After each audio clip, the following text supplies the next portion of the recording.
Hello guys!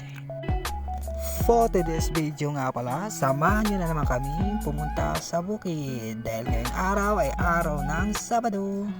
Araw na naman para kami pumunta sa bukid at ayan na nga, nakakita kami sa bayabas sa daan habang kami naglalakad. Kawawang bayabas, pinagsamantalahan na namang dalawang bata.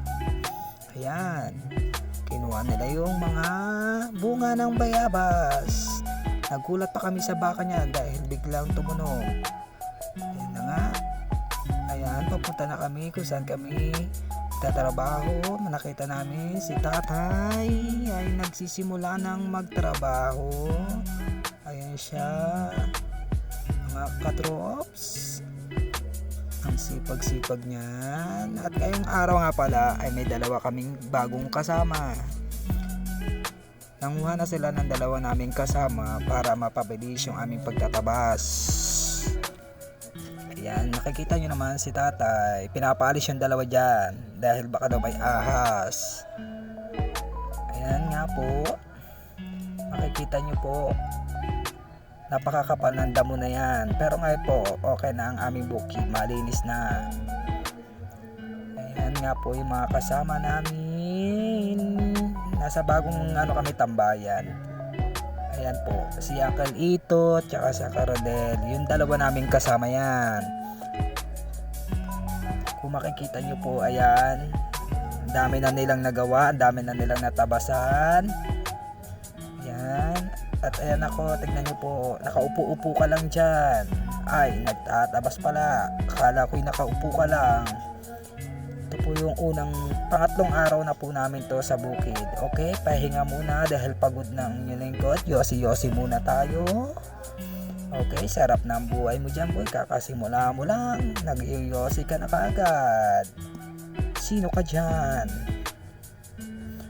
Ayan nga po mga katrops. Nagpahinga lang ako dyan. Dahil sa totoo niyan, kanina pa ako nagtatabas niyan.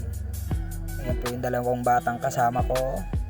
Inip na po yung mga yan. Oops. Ganda ganda ng view mo dyan. Payosi-yosi ka pa dyan. Nako, kung magtabas ka ng magtabas, natapos nyo na yung tabasin nyo. Diba? Nagkukulitan pa kami dyan. Dahil nag-aaway yung dalawang batang kasama ko. Parang mga baliw yan. Ayan sama ng tingin ko dyan. Gutom yan. Flex ko nga lang yung nangyari sa pako. Tingnan yung mga katrops nangyari sa pako. Wow, ang linis-linis niyan. Diba? Ganyan talaga ang magiging itsura mo pag nasa bukid ka. Napakalinis niyan mga katrops. Pati mga kamay ko, sakit na niyan, tas ang dumi pa. Diba? Kamay pa ba yan? Diba? Oh my God! Wow!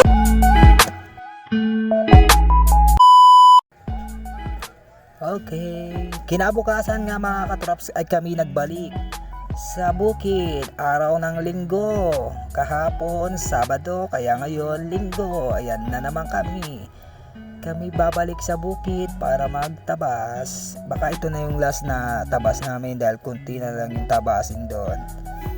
Ayan, tsaka wala na kaming kasama ngayon. Kami na lang ulit. Okay, may pagganto pang video ang mga bata. Wow! Okay, kuha tayo ng bayabas para di tayo magutom. Kawawang bayabas, tuwing Sabado at Linggo ka na lang nauubusan ng bunga. Ayan mga katrops. Ang ganda ng lugar na ito, maraming prutas, hindi ka magugutom.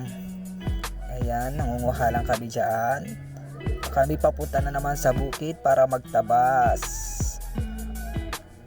Kung makikita nyo, ayan hirap na hirap maglakad yung batang yan sige, hayaan nyo na, konting pasyensya at matatapos na tayo sa pagtatabas mga bata.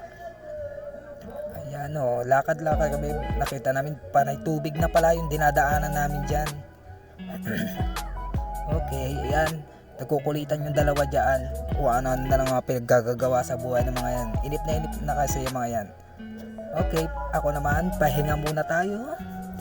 Hindi ko na naipakita na nagtabas ako mga katrops. Dahil malulobat yung cellphone namin. Kaya sabi ko wag ka nang mag-video-video. Hayaan mo na lang.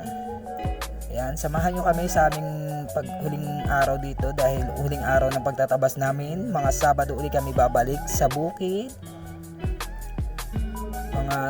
Siguro sa Sabado ay mag-ayos na daw ng taguling si tatay para mapapasukan na to ng tubig.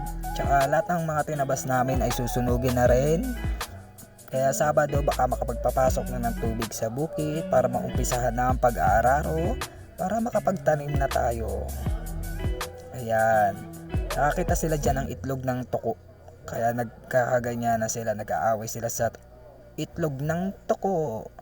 Ayan mga katrops, maraming salamat nga po pala sa patuloy na sa lahat po ng nanonood at sa patuloy na sumusuporta. Kaya po kami pauwi na. Maraming salamat po sa inyong pagsuporta. Hanggang sa muli po mga katrops. Bye bye.